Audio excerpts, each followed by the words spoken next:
जय राधा कृष्ण। मैं आज एक सत्य घटना के बारे में चर्चा करना चाहता हूँ। मेरी कई वर्षों पूर्व एक प्रेत आत्मा से सामना हुआ था, मुलाकात हुई थी।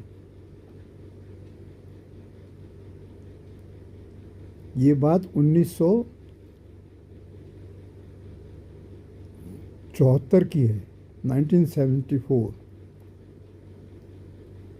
1973 के अक्टूबर माह में मेरी मंत्र दीक्षा श्री श्री माँ आनंदमयी द्वारा दी गई थी।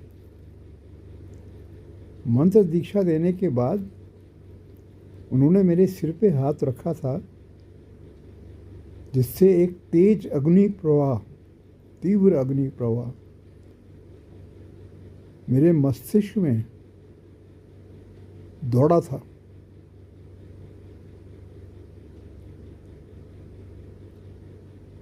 श्री श्री माँ ने मुझे बताया ये शक्तिपात था, शक्ति का प्रसारण मेरे भीतर।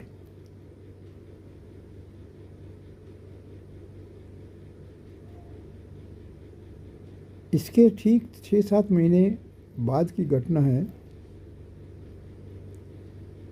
मैं स्थान ऋषिकेश में किसी कार्य से आया हुआ था और किसी धर्मशाला में रुका हुआ था। एक रात्रि को करीब 11 बजे, सर्दियों के दिन थे, उस क्षेत्र में 11 बजे पूरा अंधेरा हो जाता है। होटल खाने के खुले रहते हैं। मुझे भूख नहीं लगी थी, तो मैंने सोचा इस अंधेरे में 2-3 किलोमीटर दूरी पे, 2 किलोमीटर के लगभग दूरी पे गंगा जी थी, तो मेरे मन में गंगा जी के तरफ जाने का विचार आया। तो अंधेरा इतना था कि मैं माचिस की तीली जला जलाकर उस स्थान तक पहुंचा, गंगा किनारे। वहाँ एक पत्थर पे बैठ गया। थोड़ी ही देर में मुझे लगा कि पत्थर पे जैसे गीला गीलापन सा लग रहा है, जैसे मैं किसी गीले स्थान पर बैठ गया। तो मैंने माचिस की तीली जलाकर देखा कि उस पत्थर पर एक सफ़ेद कपड़ा पड़ा हुआ था जो गीला था। मुझे ऐसा कुछ संदेह हुआ कि कहीं मैं शमशान घाट में तो नहीं हूँ। मैंने माचिस जलाकर आसपास देखा तो 2-3 जगह शवों के जलने की राख पड़ी हुई थी। तो निश्चित हो गया कि ये एक शमशान घाट है। परंतु श्री श्री माँ की कृपा और शक्तिपात का ऐसा प्रभाव था, मेरे अंदर किसी प्रकार का भय प्रकट नहीं हुआ। मैंने उस गीले कपड़े को उठाया और अलग रख दिया, यानी कफन था वो, उसको उठा के मैंने अलग हटा दिया और फिर मैं पत्थर पर बैठ गया। 15-20 मिनट तक बैठा रहा, गंगा जी की तरफ मुंह करके। 15-20 मिनट बाद एक व्यक्ति मेरे सामने प्रकट हुआ।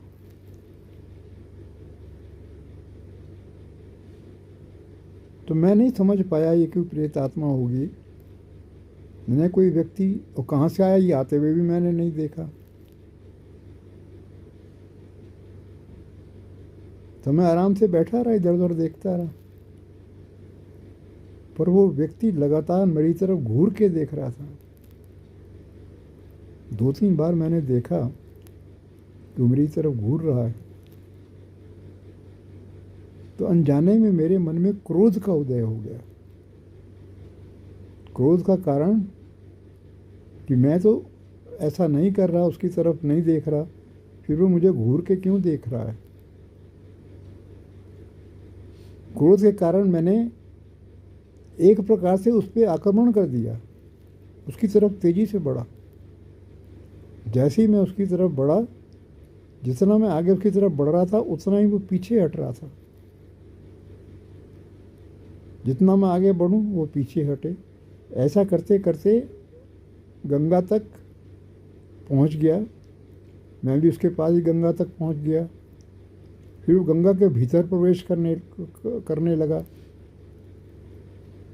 उसने काफ़ी गहराई तक गंगा के भीतर प्रवेश किया। मैंने भी 3 फीट गहराई तक गंगा के अंदर प्रवेश किया। मैं उसका पीछा कर रहा था।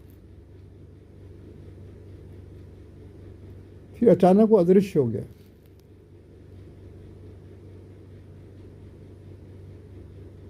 फिर मैं आया, फिर थोड़ी देर पत्थर पे बैठा,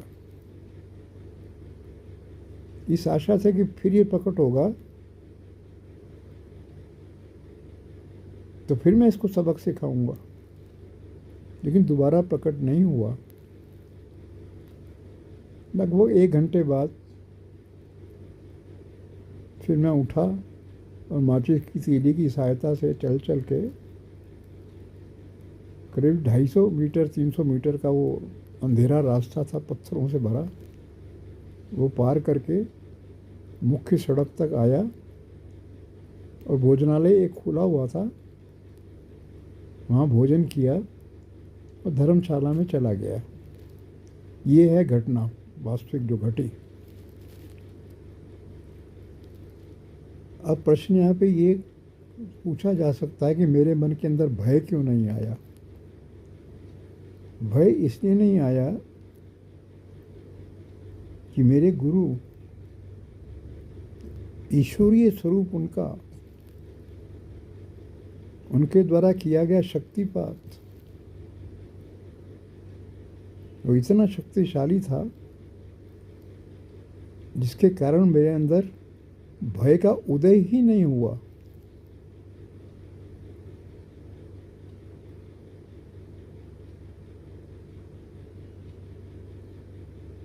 तो मेरा कहने का निष्कर्ष ये है, यदि किसी आपदा या विपत्ति सामने आ जाए, यहाँ तक कोई खूंखार जानवर भी अचानक सामने आ जाए, अगर आप भय को अपने भीतर न आने दे तो वो आपको हानि नहीं पहुँचा सकता। प्रेत आत्मा के केस में जैसा ये मैंने घटना सुनाई, क्योंकि मेरे भीतर भय नहीं था इसलिए प्रेत आत्मा को हारना पड़ा। हार गई, वो भाग गई।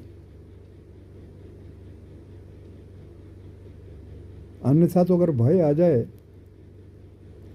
तो भूत प्रेत इन चीज़ों को, वो भी शमशान घाट में रात्रि में सामने आ जाए, नीरव शांति, वहाँ कोई व्यक्ति नहीं, मैं और प्रेत, ऐसे में बड़ा खतरा हो सकता है। डर के मारे प्राण भी छूट सकते हैं।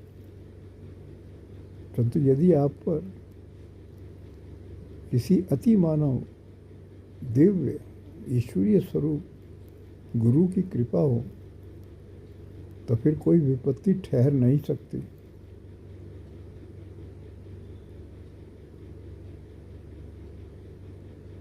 बस यही संदेश है मेरा कि किसी भी विपत्ति काल में भय से बचें। भय आया तो गए और भय नहीं आया तो विजय। कोई विपत्ति ठहर नहीं सकती। धन्यवाद, बस इतना ही बताना है। जय राधा कृष्ण।